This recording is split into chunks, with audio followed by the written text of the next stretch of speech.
नमस्कार साथियों, स्वागत है आपका हमारे YouTube चैनल हिंदी स्टडी में। आज हम भारतीय काव्य शास्त्र के प्रमुख सिद्धांतों को संक्षिप्त रूप से जानने वाले हैं। तो देखते हैं सबसे पहले रस सिद्धांत। रस सिद्धांत के प्रवर्तक आचार्य भरत मुनि हैं। उन्होंने अपने नाट्यशास्त्र इस ग्रंथ में रस की परिभाषा करते हुए कहा है, विभाव अनुभाव व्यभिचारी संयोगाद रस निष्पत्तिः। आनंदवर्धन रस को महत्व देते हुए भी काव्य के लिए रस सर्वथा अनिवार्य नहीं मानते। वहीं आचार्य विश्वनाथ काव्यत्व के लिए रस को अनिवार्य मानते हैं। काव्य की परिभाषा बताते हुए आचार्य विश्वनाथ कहते हैं, वाक्यम रसात्मकम काव्य। पंडित जगन्नाथ के अनुसार काव्य रसनीयात प्रतिपादितः शब्दात काव्यम, यह उनकी परिभाषा है। आधुनिक काल में काव्य के बारे में परिभाषा करते हुए आचार्य रामचंद्र शुक्ल कहते हैं, आत्मा की मुक्त अवस्था रसदशा के बारे में उन्होंने परिभाषित करते हुए कहा है कि आत्मा की मुक्त अवस्था ज्ञान दशा कहलाती है, उसी तरह हृदय की मुक्त अवस्था रसदशा कहलाती है। इसी दशा की प्राप्ति के लिए किया गया शब्द विधान ही क्या है? कविता है। तो इस प्रकार उन्होंने काव्य की परिभाषा की है और उसमें रस को भी परिभाषित करने की कोशिश की है। रस के बारे में जो परिभाषा दी है भरत मुनि ने, रस्यते इति रसः, अर्थात जो रसता है, द्रवत्व जिसमें है वह रस है। रस आस्वाद स्नेह ही, हाँ कहाँ है रस को? तो जिसका आस्वाद किया जाता है वह रस है। ये भी रस की परिभाषा है।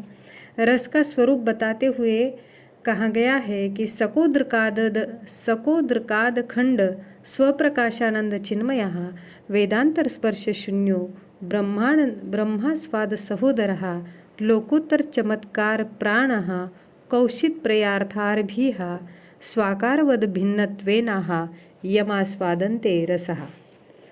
तो इसका अर्थ है, रस अखंड है, स्वप्रकाशमान है, रस आस्वाद से अभिन्न रूप है, रस चिन्मय वेदांतर स्पर्श शून्य है, रस ब्रह्मानंद के समान है, लोकोत्तर चमत्कार प्राण है, रस लोकोत्तर आनंद है। तो आगे देखते हैं हम भरत के रस सूत्र का विश्लेषण। उन्होंने अपने जो परिभाषा में विभाव अनुभाव व्यभिचारी संयोगाद रस निष्पत्ति, ये जो परिभाषा दी है उसका विश्लेषण किस प्रकार से किया है। तो सबसे पहले हम देखेंगे विभाव। विभाव किसे कहते हैं? तो रस के आधारभूत कारण को कहते हैं। विभाव के दो प्रकार बताए हैं, आलंबन विभाव और उद्दीपन विभाव। आलंबन विभाव अर्थात भाव जागृति के मूल कारण, जैसे नायिका शकुंतला है। और उद्दीपन विभाव का अर्थ होता है परिस्थितियाँ, जैसे आलंबन को देखकर शकुंतला के मन में शकुंतला को फूल का खिलना दिखाई देता है। ये सब क्या है? उद्दीपन विभाव है। उसके बाद हाव को परिभाषित करते हुए कहा गया है कि आलंबन के मनमोहक चेष्टाएं क्या है? तो हाव है। जैसे शकुंतला का अपनी लटों को हिलाना, ये क्या है? हाव है। तीसरा है, भरत के रस सूत्र का विश्लेषण कर रहे हैं हम, और उसमें रस का जो तीसरा भाग है वह है आश्रय। आलंबन से जिस व्यक्ति के मन में भाव जागृत होते हैं वह आश्रय है। जैसे दुष्यंत, यहाँ पर आश्रय है। उसके बाद चौथा हिस्सा है रस सूत्र का अनुभाव। आश्रय के मानसिक भाव इंद्रियों द्वारा प्रकट होते हैं, उसे कहते हैं अनुभाव। ये अनुभाव किस प्रकार से होते हैं? तो 4 प्रकार के हैं, सात्विक, आंगिक, वाचिक, आहार्य। उसके बाद रस सूत्र का जो अगला हिस्सा है वह है संचारी भाव, या उसे ही व्यभिचारी भाव भी कहा जाता है। ये 33 माने गए हैं। स्थायी भाव को रस की ओर ले जाने वाले इनको संचारी भाव कहा जाता है। जैसे निर्वेद है, ग्लानि है, शंका है, असूया, मद, श्रम, आलस्य, चिंता, मोह, ये सारे संचारी भाव है। रस सूत्र में अगला जो विश्लेषण किया गया है वह स्थायी भाव का है। तो स्थायी भाव किसे कहते हैं? तो रस के कारण को स्थायी भाव कहते हैं। रस सूत्र के व्याख्याकारों ने जो व्याख्या की है अपने सिद्धांत में, वह भरत मुनि द्वारा बताए गए संयोग और निष्पत्ति, इन दो शब्दों की व्याख्या की है। सबसे पहले हम रस सूत्र के व्याख्याकारों में देखते हैं आचार्य भट्टलोलुट। इनका जो सिद्धांत है वह उत्पत्तिवाद है और इन्होंने संयोग को संबंध और निष्पत्ति को उत्पत्ति माना है। स्थायी भाव के साथ विभावादि के जो संबंध है उसका विश्लेषण उन्होंने संयोग शब्द का विश्लेषण संबंध बताया है और निष्पत्ति का अर्थ उत्पत्ति बताया है। दूसरे आचार्य हैं रससूत्र के आचार्य शंकुक। इनका सिद्धांत अनुमितिवाद से जाना जाता है, जो न्याय दर्शन से संबंधित है। इन्होंने भरत मुनि द्वारा बताए संयोग का अर्थ अनुमान कहाँ है और निष्पत्ति का अर्थ अनुमिति कहाँ है। रससूत्र के तीसरे आचार्य है भट्टनायक। इनका सिद्धांत है भुक्तिवाद। इन्होंने संयोग का अर्थ भोज्य भोज्यक संबंध कहा है और निष्पत्ति का अर्थ भुक्ति या भोग माना है। इनके सिद्धांत के अर्थात भुक्तिवाद के दो पक्ष हैं। भट्टनायक द्वारा बताए गए भुक्तिवाद इस सिद्धांत के दो पक्ष हैं। एक है निषेध पक्ष जिसमें खंडन किया है और दूसरा है विधि पक्ष। विधि पक्ष में उन्होंने अभिधा, भावकत्व, भोजकत्व इनका विश्लेषण किया है। भावकत्व अर्थात राग द्वेष से मुक्ति, साधारणीकृत और कल्पनात्मक प्रतीति, इनका भी विश्लेषण किया है। रससूत्र के चौथे व्याख्याकार है अभिनव गुप्त। इनका सिद्धांत अभिव्यक्तिवाद है। इन्होंने संयोग को व्यंजक भाव कहा है और निष्पत्ति को अभिव्यक्ति माना है। काव्यशास्त्र में साधारणीकरण का सिद्धांत भी महत्वपूर्ण है। साधारणीकरण इसका अर्थ होता है विषय का सामान्य हो जाना। नगेंद्र के अनुसार साधारणीकरण कवि की अनुभूति का होता है। सहृदय की अवधारणा बताते हुए कहा गया है कि जिसमें आस्वादोपयोगी योग्यता का उत्कर्ष हो वही क्या है? सहृदय है। सहृदय का अर्थ होता है समान हृदय वाला। अभिनव गुप्त के अनुसार समान हृदय वाला ही सहृदय है। आचार्य शुक्ल ने सहृदय की व्याख्या करते हुए कहा है, साधारणीकरण का अभिप्राय यह है कि पाठक या श्रोता के मन में जो व्यक्ति विशेष या वस्तु विशेष आता है वह जैसे काव्य में प्रतीत आश्रय के भाव का आलंबन होता है, इसलिए सब सहृदय पाठकों अथवा श्रोताओं के भाव का आलंबन हो जाता है। इसके बाद हम देखते हैं भारतीय काव्यशास्त्र में हमने पहला सिद्धांत देखा रस सिद्धांत। अब रस सिद्धांत के बाद अलंकार सिद्धांत को संक्षिप्त रूप से हम जानने वाले हैं। काव्यशास्त्र में अलंकार सिद्धांत का स्थान वैसे तीसरा है। अलंकार सिद्धांत 6वीं शताब्दी में आया हुआ है और इसके प्रवर्तक भामह हैं। उन्होंने अपने ग्रंथ काव्यालंकार में 36 अलंकार बताए हैं। अलंकार किसे कहते हैं? तो अभिव्यक्ति की असाधारणता, वैदग्ध भंगी भनीति अर्थात वक्रोक्ति को ही अलंकार कहते हैं।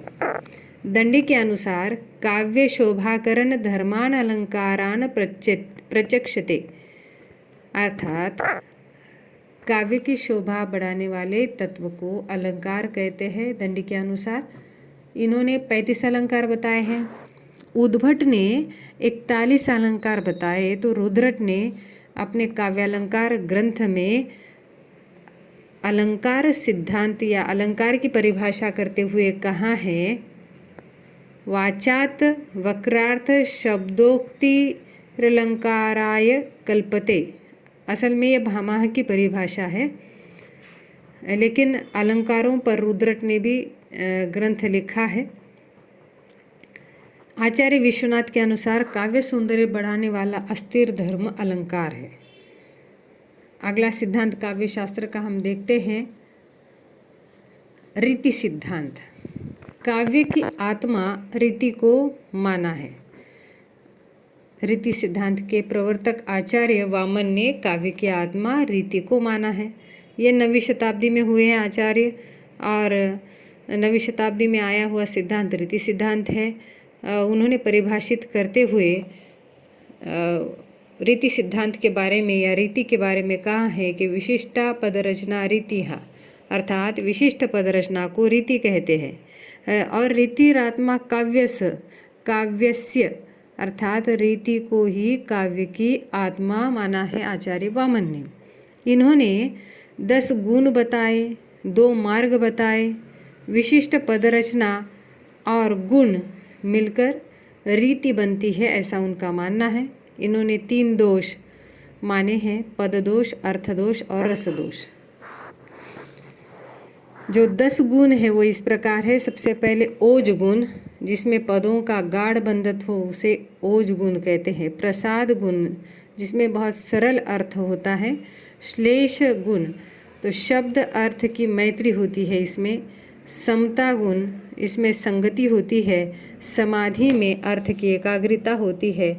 माधुर्य गुण में पद पृथक और श्रुति मधुर होती है। सौकुमार्य गुण में अप्रिय तथ्य भी प्रिय शब्दों में व्यक्त किया जाता है। और उदारता गुण में भाव भंगिमा में अग्रगम्यत्व होता है। अर्थ व्यक्ति वर्ण विषय की स्पष्टता होती है। और कांति गुण में जो रस से दीप्त हो उसे कांति गुण कहा जाता है। रीतियाँ 3 बताई गई है, वैदर्भी, गोंडी और पांचाली। वैदर्भी में 10 गुण बताए, गोंडी में अर्थ में प्रबलता मानी है। विशेषकर गोंडी रीति को ओजपूर्ण भी कहा जाता है। पांचाली रीति में सुकुमारता, माधुर्य का भाव अधिक होता है। खिले फूल सब गिरा दिए हैं, अब यहाँ पर पददोष है, क्योंकि खिले फूल सब गिरा दिए है चाहिए था, यहाँ पर गिरा दिया है, इसलिए पददोष है। सारे उपवन के विशाल वायुमंडल में, यहाँ पर अर्थदोष है, क्योंकि यहाँ पर विशाल शब्द की आवश्यकता नहीं थी। सारे उपवन के वायुमंडल में इस प्रकार ये रचना होनी चाहिए थी। यहाँ पर असल में पददोष नहीं है, अर्थदोष है। तो विशाल वायुमंडल का अर्थ विशाल ही होता है, उसे फिर से विशाल बताने की ज़रूरत नहीं है। इस प्रकार प्रिय तुम हो मधु है, यहाँ पर श्रृंगार रस, जैसे पंक्तियाँ फिर से सुनी। इस पार प्रिय तुम हो मधु है, उस पार न जाने क्या होगा। एक प्रकार से यहाँ पर श्रृंगार भी है, विरक्ति विधि है। पहले पंक्ति में श्रृंगार रस है तो दूसरी पंक्ति में विरक्ति है, तो यहाँ पर रस दोष है। अब साहित्य की शैली को ही रीति कहा जाता है। रीति के भेद, गुण के आधार पर रीति के भेद है, वैदर्भी, गोंडी और पांचाली, ये 3 भेद हैं। और रस के आधार पर रीति के जो 2 भेद है वो इस प्रकार है। समासवती रीति, जिसमें गोंडी, पांचाली और लाठी आती है, और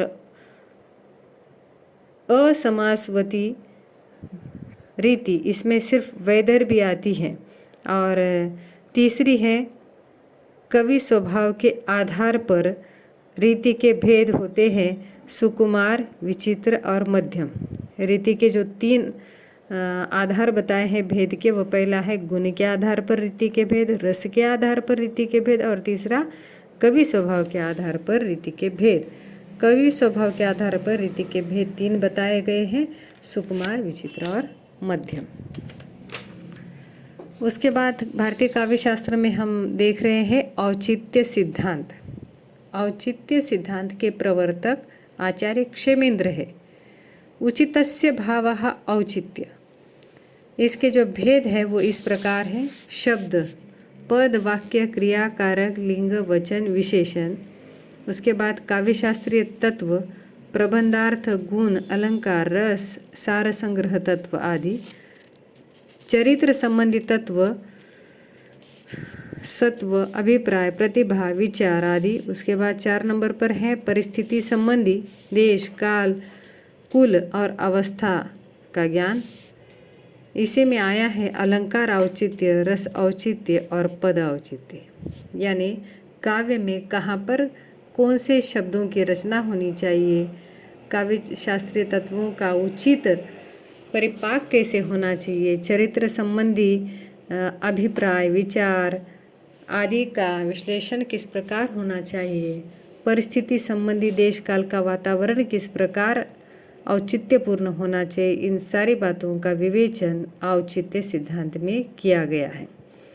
जैसे अलंकारों का औचित्य, रस औचित्य और पद औचित्य, इन 3 भागों में भी इस सिद्धांत का विश्लेषण किया जा सकता है। वास्तव में ये कोई स्वतंत्र सिद्धांत नहीं बता रहा है, तो जो कुछ सिद्धांत पहले आए हुए हैं उन्हीं का उपयोग काव्य में किस प्रकार उचित ढंग से होना चाहिए, इसी को औचित्य सिद्धांत बताता है। तो अब एक ही केवल बाकी रह जाता है काव्य शास्त्र में, वह है ध्वनि सिद्धांत, और इसको हम अगली कड़ी में विस्तार से जानेंगे। यह ध्वनि सिद्धांत आनंदवर्धन द्वारा दिया गया सिद्धांत है और ध्वन्यालोक इस ग्रंथ में उसका विवेचन